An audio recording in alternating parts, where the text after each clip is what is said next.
नमस्कार मंडळी, आईच्या पाहुणचारमध्ये मी आपले मनापासून स्वागत करते। संक्रांत स्पेशलमध्ये आज आपण तिळाचे खमंग पण मऊ असे लाडू बघणार आहोत। असे मऊ लाडू ज्या वृद्धांना दात नाहीत तेही आवडीने खातील। यासाठी 2 वाटी तीळ निवडून खमंग भाजून घ्यायचे। तिळामधील फॉस्फरस, कॅल्शियम, मॅग्नेशियम, फायबर सारखे घटक हाडांच्या बळकटीसाठी उपयुक्त आहेत।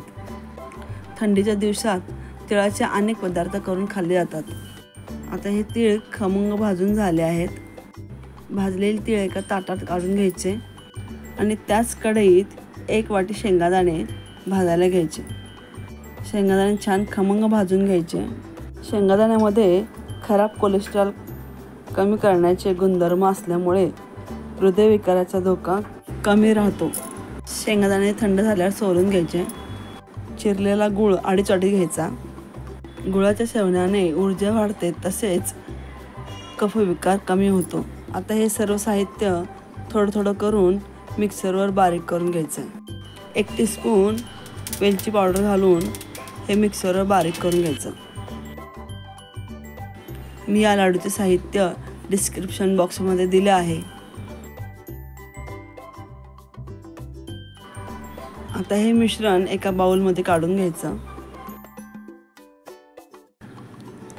याचप्रमाणे तीळ, गूळ, शेंगादाणे वाटून घ्यायचे। आता हे वाटलेले साहित्य एका मोठ्या भांड्यात काढून छान हाताने मिक्स करून घ्यायचं। या साहित्यात 20 लाडू होतात। हे लाडू महिना 1.5 महिना छान टिकतात। नवीन रेसिपी पाहण्यासाठी बेल आयकॉनवर क्लिक करा। तुम्ही माझ्या चॅनलला पहिल्यांदा विजिट करत असाल तर सबस्क्राईब करायला विसरू नका। आता या मिश्रणाचे लाडू करून घ्यायचे। गुळाच्या ढेपेप्रमाणे मध्ये 2 बोटांनी चपटा आकार देऊन लाडू करू शकता किंवा नेहमीप्रमाणे गोल लाडू वळू शकता। याप्रमाणे सर्व लाडू वळून घ्यायचे। तुम्हाला ही रेसिपी आवडल्यास लाईक, शेअर, कमेंट आणि सबस्क्राईब करायला विसरू नका। धन्यवाद।